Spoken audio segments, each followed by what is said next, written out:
Giornata calda qui a Empoli con temperatura sui 25 gradi, il terreno di gioco del Castellani in buone condizioni, poco pubblico in verità sugli spalti, diciamo meno di 3.000 spettatori. L'Empoli è reduce dal successo sulla Regina dopo ben 4 sconfitte consecutive. Il Padova oggi vuole i 3 punti per raggiungere in testa la classifica. Il Torino, che come ricordava lo studio ieri sera, ha vinto a Marassi con la Sampdoria, 2 gli squalificati, entrambi del Padova, Dramé e Legati.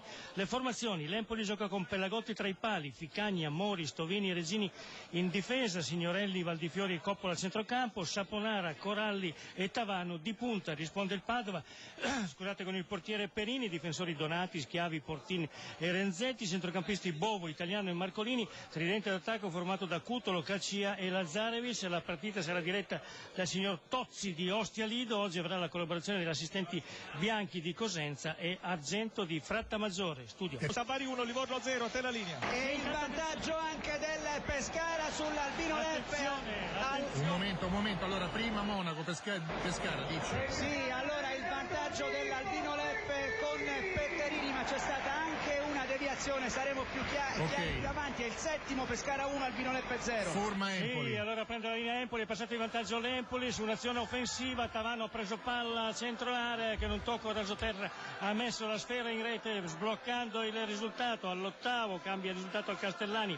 Empoli 1, Padova 0, gol di Tavano. Studio. Passato in vantaggio. Attenzione, ha pareggiato il Padova subito un calcio d'angolo, pronta girata di destro Portini, il finlandese, sugli sviluppi di un calcio d'angolo battuto da Cutolo, pronta girata al volo in diagonale di destro da parte del finlandese. Ma attenzione, se ancora il Padova in avanti, la girata di Bovo, un piatto sinistro rasoterra, facile la parata del portiere dell'Empoli Pellagotti. Bella partita, adesso il ritmo è aumentato improvvisamente, nel periodo non collegato c'è stata una girata al volo, anzi una rovesciata da parte dell'attaccante dell'Empoli Coralli, con palla che è terminata di poco a lato. Adesso Empoli che attacca da destra a sinistra rispetto al nostro posto di osservazione.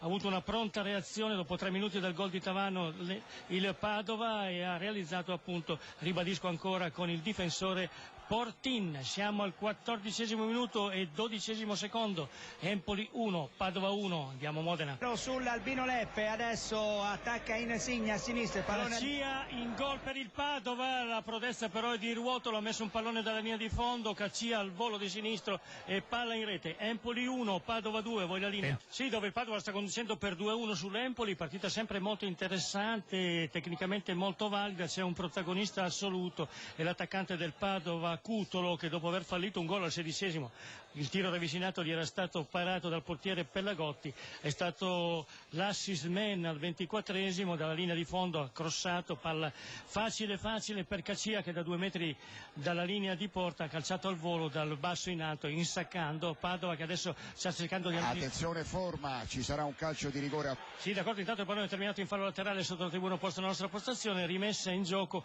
per l'Empoli. 2 squadre comunque in buona salute. Un'occhiata al cronometro, 26 minuti e 30 secondi, Empoli 1, Padova 2, Raffa. Dovrebbe uscire Di Gennaro, un trequartista. Grandissimo gol di Milanetto sugli sviluppi di un calcio d'angolo, ha preso una respinta dei difensori dell'Empoli di controbalzo da 20 metri, palla sotto la traversa. Al 24°, Empoli 1, Padova 3, gol di Milanetto, Raffa. Poi El Kaddouri perfeziona il disimpegno dei compagni. Quarto gol del Padova, Cutolo di sinistro sotto la traversa. Oramai una sola squadra in campo, Empoli 1, Padova 4, Raffa. Un calcio di punizione. Scusa Raffa, ha ridotto le distanze l'Empoli sul sviluppo di un calcio d'angolo. Ficagna al 36°, Empoli 2, Padova 4, te la linea. Adesso la percussione Rullo, siamo sul Scusa settore. Raffa, è finita la partita Empoli. Il Padova ha battuto l'Empoli per 4-2 e raggiunge meritatamente il Torino in vetta alla classifica, te la linea.